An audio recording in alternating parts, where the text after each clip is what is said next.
آپ سب سے پہلے بتائیے گا فخر، کیا رائے ہے آپ کی؟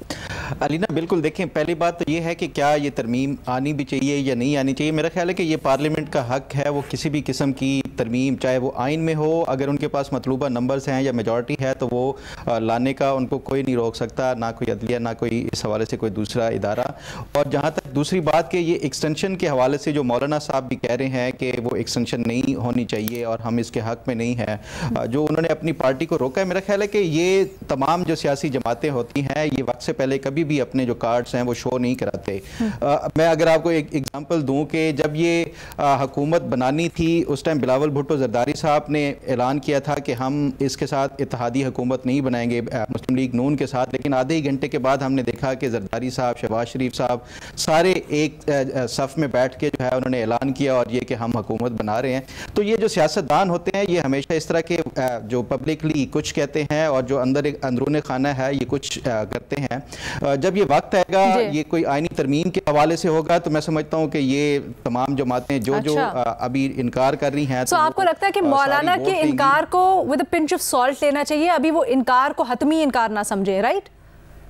بالکل. اچھا، انٹرسٹنگ. بٹ آپ کیوں سمجھ رہے ہیں کہ حکومت بالکل ٹھیک کر رہی ہے ایسا آئینی ترمیم ایسی لا کے؟ اگر ایسی بات ہے تو پھر خاموشی کس بات کی ہے؟ بتا دیں کہ کیا آئینی ترمیم ہے. علینا دیکھیں، جب یہ 3 مئی کو اجلاس ہوا تھا جوڈیشل کمیشن کا، اس ٹائم جو وزیر قانون تھے انہوں نے بتایا تھا، کیونکہ اس سے پہلے ایک پروسیس چل رہا تھا کہ جوڈیشل کمیشن کی جو حیت ہے یا جو کانسٹیٹیوشن ہے اس کو تبدیل کرنے کے لیے رولز بنائے گئے تھے جو جوڈیشل کمیشن کے ممبران تھے ان سے مل کے. تو اس ٹائم سے ہی یہ بات چل رہی تھی. سب سے جو اہم ضرورت تھی پردہ داری کس بات کی ہے؟ میرا سوال یہ، پردہ داری کس بات کی ہے؟ اگر اس طرح کی کوئی لیجسلیشن ہے سامنے لائیں، اس کے اوپر بحث ہو، کچھ اصلاح کا موقع مل جائے گا. علینا میں نہیں سمجھتا کہ اس میں پردہ داری ہے. جہاں تک یہ جو اگر یہ جو ایکسٹینشن والی بات بھی ہو تو یہ ایکسٹینشن والی بات وزیر قانون جب یہ جوڈیشل کمیشن کی میٹنگ تھی اس میں انہوں نے تمام ججز دیکھیں جو اس میں سب سے زیادہ افیکٹ ہونا تھا ججز نے وہ جوڈیشل کمیشن کی میٹنگ میں موجود تھے. اگر لا منسٹر وہاں پہ یہ بتا رہے ہیں کہ حکومت یہ چاہتی ہے کہ ایکسٹینشن کے حوالے سے ہو یا ججز کی جو ریٹائرمنٹ کی ایج ہے وہ 65 سے 68 ایئر ہے، تو اس میں نہیں سمجھتا کہ یہ پردہ داری ہے. یہ ہمارے کچھ میڈیا کے کچھ لوگوں نے اس کو ایسا تاثر بنایا ہوا ہے. ادروائز وہ ججز جو بھٹی صاحب کوئی پردہ داری نہیں ہے، کیا آپ اسے اتفاق کرتے ہیں کہ ہمارا سمجھنے کا اس میں کچھ کمی ہے؟ بالکل پردہ داری ہے، بالکل رازداری ہے، بالکل اندر کھاتے جو کھچڑی پک رہی ہے اس کا ہوا تک نہیں لگنے. کچھ دانے باہر آئے ہیں وہ جان بوجھ کر باہر پھینکے گئے ہیں، اس پہ میں بات کرتا ہوں. لیکن یہ اگر آئینی ترمیم ہو گئی تو یہ آزاد عدلیہ پر حملہ ہوگا، یہ آزاد عدلیہ کے پر کاٹے جائیں گے اور عدلیہ کو تابع کرنے کی ایک منظم مربوط کوشش ہوگی یہ. اور آئندہ جو کچھ بھی ہوگا اس میں حکومتی عمل دخل ہوگا اور یہ آج کی حکومت کل آ کر یقیناً پچھتائے گی. اور اس وقت پھر یہ سوال آپ علینا فاروق شیخ میڈم شیخ دہرائے گی اور پھر ارشاد بھٹی کی تجویز آئے گی.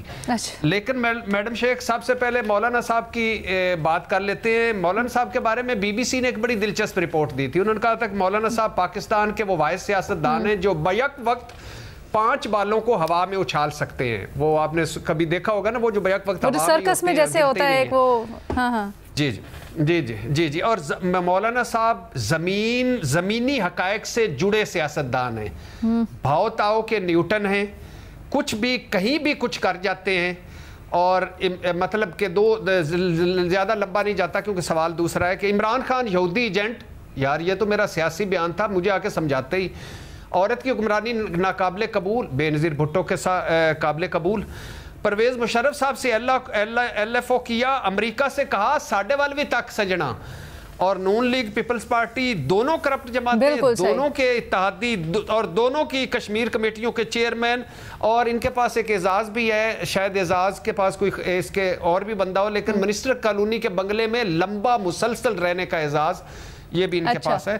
اچھا، مولانا صاحب نے 3 باتیں کی ہیں بڑی دلچسپ. پہلی بات کی ہے کہ انہوں نے کہا کہ مشرف دور میں پیپلز پارٹی مجھ پر تنقید کیا کرتی تھی کہ ججز ریٹائرمنٹ کی عمر کیوں 65 سال کی، آج یہ 68 سال کرنے کے چکر میں ہے.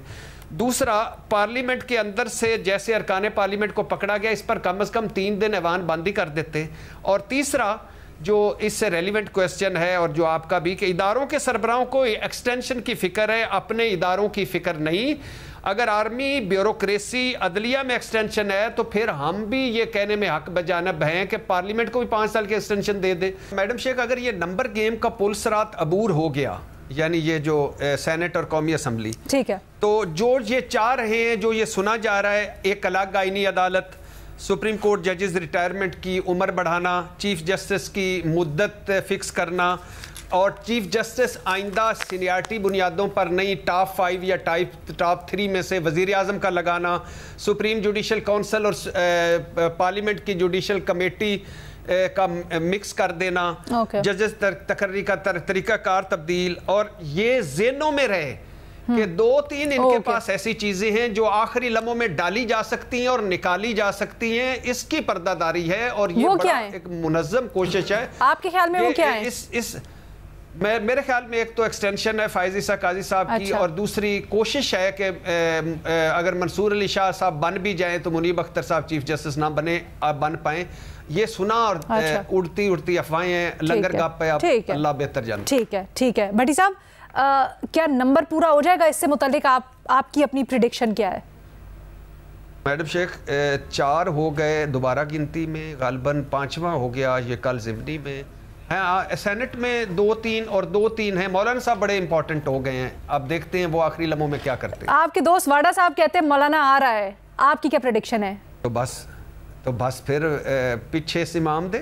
اچھا, امام مان لیا جی واڈا صاحب کو بھٹی صاحب نے. محمل کیا رہا ہے آپ کی؟ دیکھیے لینا, میں نے کل بھی جو ایک بات کی تھی وہ یہ ہے کہ اس کے اوپر جو بھی انہوں نے آئینی ترمیم لانی ہے, جو بھی انہوں نے ریفارمز کرنے ہیں, اس کے اوپر ایک ڈیبیٹ ہونی چاہیے اور ایک اوپن ڈیبیٹ ہونی چاہیے. یہ سیکریسی اور اس طریقے کی کہ جس کے اوپر کیا سرائیاں ہوں کہ آیا یہ کرنے جا رہے ہیں یا وہ کرنے جا رہے ہیں, یہ چیزیں نہیں ہونی چاہیے. آپ پارلیمنٹ کو, جوڈیشری کو, بار کاؤنسلس کو, سول سوسائٹی کو آپ آن بورڈ لیں, آپ ڈسکس کریں. جوڈیشل ریفارمز کے اوپر ہم یہاں لائرز موومنٹ کے ٹائم سے بات ہو رہی ہے لیکن ہوئے نہیں اس طریقے سے کوئی. تو جب اچھی قانون سازی بھی ہو تو اس کے اوپر بھی ڈیبیٹ تو ہونی چاہیے. اب دیکھیں جس طرح یہ نہیں ہے کہ ہر قانون سازی کو بری ہوگی, ہے اس طرح کی پریکٹس اینڈ پروسیجر کو آپ اٹھا کے دیکھ لیں کہ وہ بہت ایک اچھی چیز تھی. اور اس کے اوپر بندیال صاحب تو انہوں نے تو چلے وہ تو بیٹھ کے تھے, لیکن آتے ہی قاضی فائز عیسیٰ صاحب نے وہ امپلیمنٹ کرائی اور اس کی وجہ سے جو چیف جسٹس کی ڈکٹیٹوریل پاورز تھی تو وہ ختم ہوئی, اور اس وجہ سے جوڈیشری کے اندر ایک بڑا ریفارم اور ٹرانسپیرنسی آئی. تو میرے خیال میں یہ چیزیں, اس میں کوئی برائی نہیں ہوتی کہ آپ, لیکن جو وہی بات ہے کہ آپ اوپن اس کے اوپر ڈیبیٹ کریں. اچھا, جہاں تک الینا ایکسٹینشنز کی بات ہے تو مولانا صاحب نے بات تو ٹھیک کی ہے. اب آپ دیکھیں کہ جب سے یہ فوج کے اندر ایکسٹینشنز کا ٹرینڈ چلا ہے اس کے بعد سے آپ دیکھیں کہ ہر حکومت کو جب چیف کے 3 سال ہوتے ہیں تو ان کو ایک مسئلہ پڑ جاتا ہے کہ کیا کرے, اب ایکسٹینشن دے نہ دے, نہیں دیتے تو پھر آپ کو پتہ ہے پرابلمس کریٹ ہو جاتی ہے, دے تو پھر ایک چیز ہے. اب بیوروکریسی کے اندر بھی ایکسٹینشنز کا معاملہ چلتا ہے. پھر اب اگر آپ یہ جوڈیشری کے اندر بھی آپ یہ ٹرینڈ ڈال دیں گے تو آلریڈی جو ایک پولیٹیسائزیشن آف جوڈیشری ہم نے بہت پہلے بھی دیکھی ہے, افتخار چودھری کے ٹائم سے تو خیر بہت زیادہ دیکھی ہے. تو یہ تو ایکسٹینشن والی چیز اور اس طریقے سے تو اور بھی چیزیں جو ہے وہ کمپلیکیٹڈ ہوں گی. اور پھر مولانا صاحب بات تو صحیح کہہ رہے ہیں کہ اگر آپ نے اس طرح ساروں کو دینی پھر پارلیمنٹ کو بھی دے دو, پھر بھئی آپ الیکشن ہی نہ کریں, کہ ایکسٹینشنز پہ چل رہا ہے پورا ملک. کوئی بندہ کیا ریپلیسیبل نہیں ہے, مطلب کوئی ریپلیسیبل نہیں ہوتا علی نا دنیا میں. تو اس لیے یہ چیز, یہ جو ایکسٹینشن کی ایک روایت ڈال دی گئی ہے نا فوج کے اندر, بیوروکریسی میں, اور اب اگر عدلیہ کے اندر یہ کرنا چاہیے, یہ نہیں ہونی چاہیے. یہ بالکل صحیح بات ہے. جو بھی شخص ہے وہ اپنی مدت پوری کرے. اور ہمارے پاس ٹائم بڑا کم رہ گیا تو مجھے کوئکلی ایک چیز بتا دیں, جب جو بھی آئینی ترمیم ہے جب وہ ٹیبل ہوگی اس کا مسودہ, تو کیا اس کی پاسنگ تک انف ہمارے پاس ٹائم نہیں ہوگا کہ اس کے اوپر ڈیبیٹ ہو جائے؟ لینا نہیں, جب اس طرح کی جب آپ امپورٹنٹ لیجسلیشن یا کرنی چیزیں آپ نے کرنی ہوتی تو آپ کنسنسس بناتے ہیں, آپ اس کے اوپر ڈیبیٹ کرتے ہیں. مطلب 18th امینڈمنٹ جو ہے اس کے اوپر بڑا ٹائم لیا تھا, وہ بڑی آپ نے ایک دوسرے سے ڈسکشن, ساری پولیٹیکل پارٹیز نے بیٹھ کے ڈسکشن کی تھی, اس پہ کنسنسس ہوئی تب جا کے وہ پاس ہوئی تھی. تو یہ اس طرح کی جو چیزیں میرے خیال میں یہ امپورٹنٹ ہیں اور یہ پبلک کے انٹرسٹ کے لیے بھی امپورٹنٹ ہے. تو اس کے اوپر بالکل ڈیبیٹ ہونی چاہیے اور اس طرح اچانک سے نہیں آنی چاہیے.